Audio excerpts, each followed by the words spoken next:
Assalamualaikum warahmatullahi wabarakatuh. Selamat pagi anak-anak. Bagaimana kabar kalian hari ini? Semoga semuanya berada dalam kondisi sehat walafiat, tiada kurang satu apapun. Baik, untuk pagi ini marilah kita awali terlebih dahulu pembelajaran dengan membaca lafal basmalah bersama. Bismillahirrahmanirrahim. Baik, pada kesempatan hari ini kita akan mempelajari materi kita yang kedua di semester kedua ini, yaitu tentang amal soleh dan baik sangka. Nah, pada materi ini ada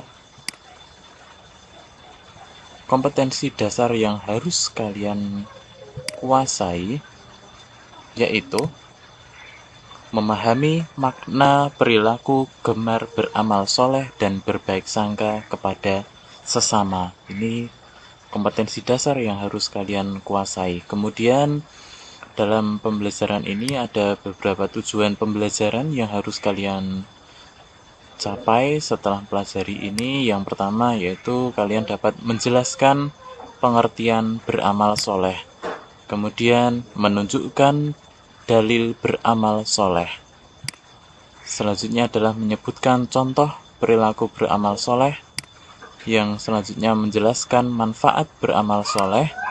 Kemudian menjelaskan pengertian berbaik sangka, menunjukkan dalil berbaik sangka, menyebutkan contoh perilaku berbaik sangka, kemudian menjelaskan manfaat berbaik sangka. Dan marilah kita mulai untuk mempelajari tentang amal soleh dan berbaik sangka. Baik, yang pertama adalah tentang pengertian amal soleh.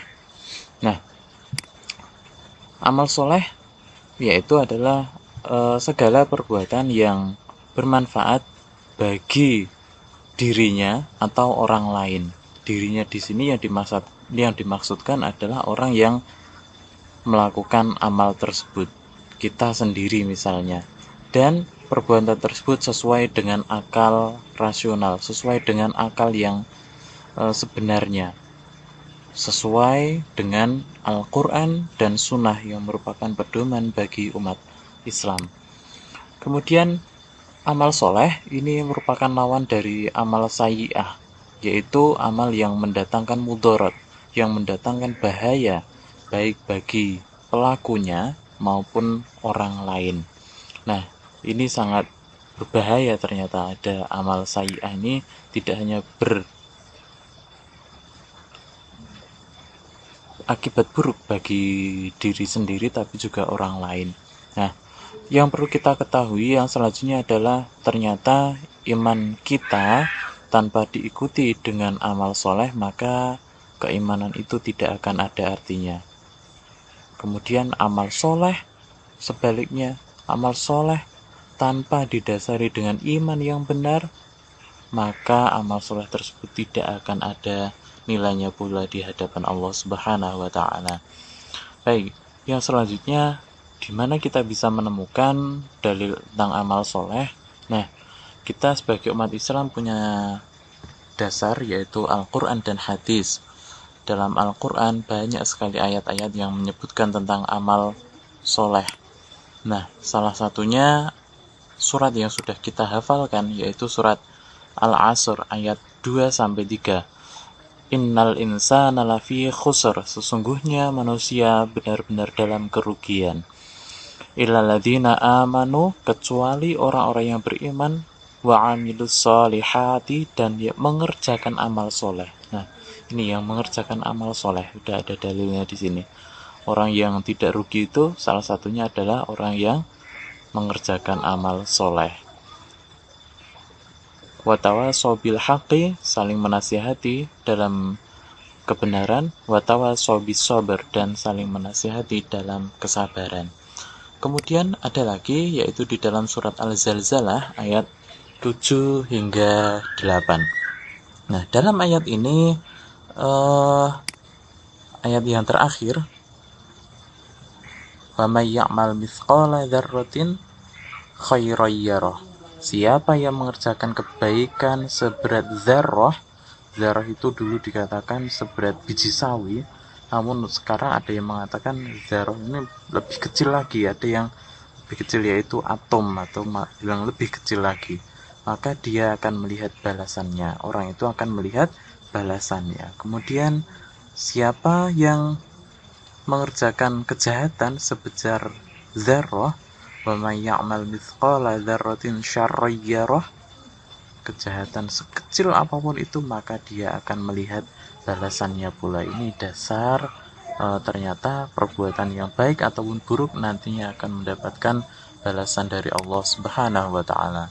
Nah, kemudian di dalam hadis riwayat Muslim ada dari Abu Dzar Jundub bin Junadah radhiyallahu anhu berkata, Nabi Shallallahu alaihi wasallam bersabda kepadaku, janganlah sekali-kali kamu mencemooh perbuatan baik seberapapun kecilnya.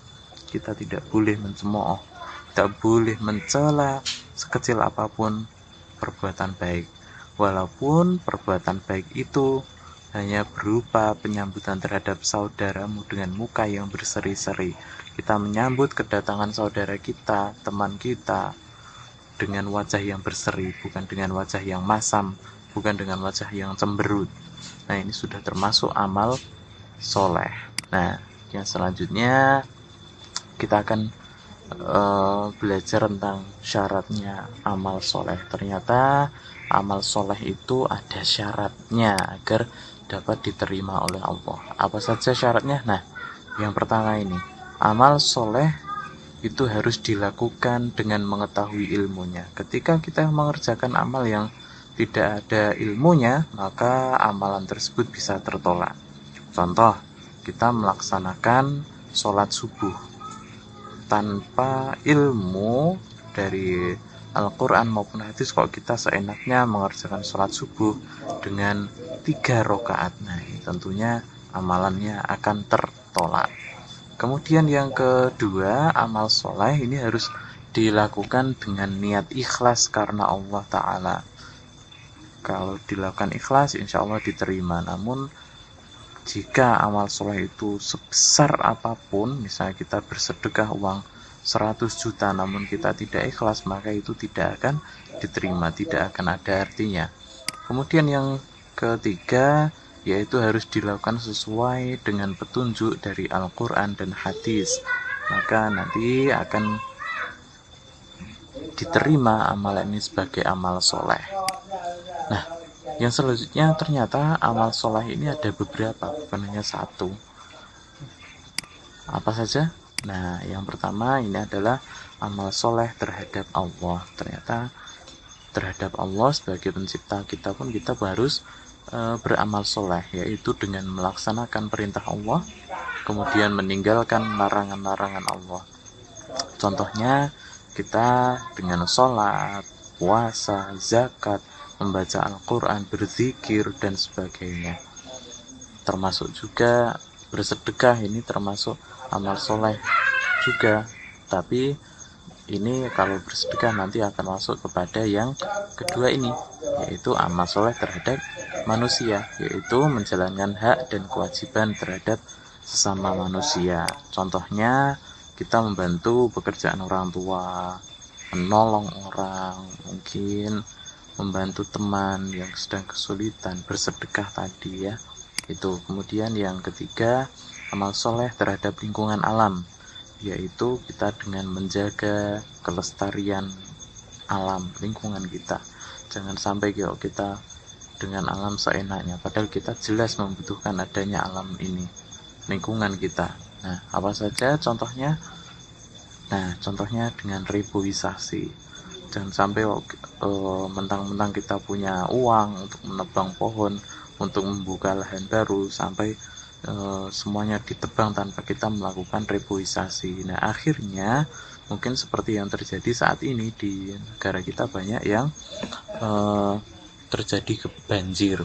Selain itu takdir dari Allah, tapi ini juga mungkin ulah tangan manusia yang tidak mau melakukan reboisasi. Dan mungkin yang kedua ini juga penyebabnya, membuang sampah tidak pada tempatnya. Nah, itu termasuk bukan amal soleh tapi amal sayyi'ah. Yang amal solehnya adalah membuang sampah pada tempatnya. Dan masih banyak lagi, mungkin kalian nanti bisa mencari di tempat yang lain contoh-contohnya. Kemudian amal soleh ini tadi sudah disampaikan bahwa amal soleh ini adalah amal yang bermanfaat baik bagi diri sendiri maupun orang lain. Nah, apa saja manfaatnya? Yang pertama, orang yang melakukan amal soleh tentu akan diberikan ampunan dan pahala dari Allah. Ketika melakukan amal soleh, maka akan menghapuskan dosanya, diampuni dosanya, dan dia berikan pahala. Nah, kemudian selain itu diberi tambahan petunjuk oleh Allah, dimudahkan dalam segala hal nantinya. Kemudian diberi kehidupan yang lebih baik dan lebih layak. Orang yang melakukan amal soleh akan mendapatkan kehidupan yang lebih layak, lebih baik, dan ini dihapuskan dosa-dosanya. Kemudian yang selanjutnya, orang yang melakukan amal soleh akan dijauhkan oleh Allah dari kerugian di dunia maupun di akhirat nanti. Di dunia jelas akan mendapatkan keuntungan, bukan kerugian. Di akhirat apalagi nanti akan mendapatkan balasan berupa surga. Nah, kita akan masuk ke bagian yang kedua, yaitu tentang berbaik sangka. Nah, baik sangka apa tuh? Nah, baik sangka ini sering kita mendengar ada yang namanya husnudzon. Nah, berhusnudzon ini adalah kita berpikiran yang baik, berpikiran yang positif tentang seseorang atau mungkin tentang sesuatu hal. Nah, baik sangka ini merupakan lawan dari buruk sangka, atau kita sering mendengar kata suudzon. Nah, itu suudzon itu adalah berburuk sangka, yaitu kita berpikiran negatif, berpikiran yang buruk tentang seseorang atau tentang sesuatu. Nah, kemudian baik sangka tentu akan mendatangkan manfaat, dan buruk sangka sebaliknya akan mendatangkan mudarat, mendatangkan bahaya, baik bagi pelaku maupun orang lain. Nah, dalilnya apa? Kita lihat, ini salah satunya adalah di surat Al-Hujurat ayat ke-12, yang artinya, hai orang-orang yang beriman, jauhilah kebanyakan prasangka atau kecurigaan. Jadi orang-orang yang beriman yang disuruh oleh Allah. Karena orang yang beriman ini tentu akan lebih mudah ketika diajak untuk menjauhi prasangka. Karena sebagian prasangka itu dosa. Dan janganlah mencari-cari keburukan orang. Nah, kita dilarang mencari keburukan orang. Yang kedua, yang ketiga, selanjutnya adalah kita janganlah menggunjing satu sama lain. Jangan ngerasani, jangan saling menjelekkan satu sama lain. Nah, sampai-sampai di ayat itu dikatakan, adakah seseorang di antara kamu yang suka memakan daging saudaranya yang sudah mati?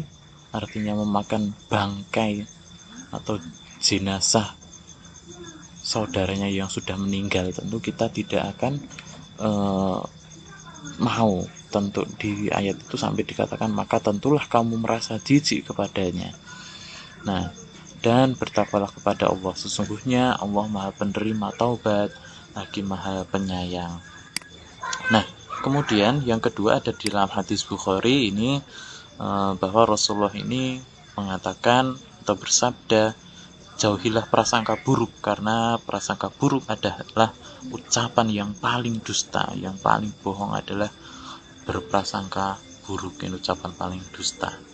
Nah, kita lanjutkan macam-macamnya berbaik sangka, dan hampir sama dengan amal soleh tadi ada 3, ini juga ada 3. Yang pertama, baik sangka kepada Allah. Nah, berbaik sangka kepada Allah ini bagi orang yang beriman tentu akan senantiasa bersyukur ketika mendapatkan nikmat dari Allah. Kemudian ketika mendapatkan cobaan, nah dia menerima cobaan itu, kemudian bersabar dan tetap berdoa kepada Allah, memohon pertolongan kepada Allah. Ini orang yang berbaik sangka. Kemudian yang kedua, baik sangka kepada diri sendiri, diri kita sendiri. Orang yang berbaik sangka pada diri sendiri tentu akan lebih percaya diri, lebih optimis, dan tentunya dia akan suka untuk bekerja keras. Intinya di sini orang yang baik sangka pada diri sendiri adalah dia lebih percaya diri. Kemudian yang ketiga adalah baik sangka kepada orang lain. Ini merupakan suatu yang sulit juga dari kebiasaan kita mungkin. Nah, orang yang berbaik sangka pada orang lain ini tentu akan nanti dapat menumbuhkan kehidupan yang harmonis, hubungan yang baik dengan sesama, dengan saudara. Namun yang buruk sangka tentu hanya akan memicu perpecahan dan konflik. Nah, maka etikanya ketika kita mendengarkan suatu kabar buruk, isu-isu negatif, maka hendaknya kita tabayun atau menanyakan terlebih dahulu, mengklarifikasi kepada saudara kita, mungkin teman atau siapapun yang ada kabar buruk tentang dia, maka kita harus bertabayun terlebih dahulu agar kita tidak terjerumus kepada sikap yang curiga dan berburuk sangka. Kalau sudah jelas dia melakukan itu, maka kita akan lebih enak dalam bertindak, bagaimana kita akan bersikap kepada orang tersebut. Nah, itu kemudian yang selanjutnya tentang baik sangka ini, contohnya ini. Yang pertama, baik sangka kepada Allah. Nah, ketika Allah memberikan sakit kepada kita, maka kita harus berusaha berbaik sangka. Oh, ternyata dengan sakit ini Allah akan menggugurkan dosa-dosa saya. Mungkin dengan sakit saya ini Allah menghapuskan dosa-dosa saya. Dengan ujian, dengan cobaan, bencana, pasti akan ada hikmahnya dari Allah. Kemudian yang selanjutnya, baik sangka kepada diri sendiri. Nah, contohnya kalian yakin akan kemampuan kalian mengerjakan soal-soal ulangan, ujian, dan nantinya memperoleh hasil yang terbaik. Itu contohnya. Atau mungkin kalian yakin bahwa nanti akan menang dalam perlombaan gitu. Kemudian yang selanjutnya, baik sangka kepada orang lain. Ini sangat jelas. Kalian misalnya berpikir positif ketika ada teman kalian yang tampilannya berbeda dari biasanya. Mungkin tadinya nggak mau sholat, tadinya nggak mau ke masjid, nah kemudian dia mau ke masjid. Nah, nggak perlu kita sampai mengolok-olok, sampai mengatakan wah Bu Haji, Pak Haji misalnya, jangan sampai. Tapi kita harus berpikir positif, malah bersyukur ketika ada teman kita yang mendapatkan suatu kenikmatan mungkin, atau teman kita mau sholat, itu kita bersyukur dan ikut berbahagia. Jangan sampai kok kita menderita ketika orang lain menerima kebahagiaan, atau mungkin kita bahagia ketika orang lain menderita. Itu jangan sampai. Nah, berbaik sangka ini juga ada manfaatnya loh. Apa saja manfaatnya? Nah, yang pertama, hidup jadi tenang dan optimis. Kedua, kita yakin ada hikmah di balik segala penderitaan, kegagalan. Nah, setiap kegagalan yang kita alami itu jangan sampai membuat kita patah semangat, tapi kita harus bangkit kembali. Nah, pasti ada hikmah di balik semua yang terjadi ini. Kemudian membentuk pribadi yang tangguh. Dengan berbagai cobaan itu akan membentuk pribadi kita yang tangguh. Kemudian menjadikan seseorang teguh pendirian, karena dia tidak mudah terpengaruh, tidak mudah percaya. Ada kabar buruk ini nggak langsung percaya, tapi mengklarifikasi dulu, tabayun tadi. Menjadikan seseorang kreatif, kemudian menyebabkan orang tidak mudah putus asa. Hubungan persahabatan, persaudaraan menjadi lebih baik. Yang selanjutnya, terhindar dari penyesalan dalam hubungan sesama. Dan yang terakhir, selalu senang dan bahagia atas kebahagiaan orang lain.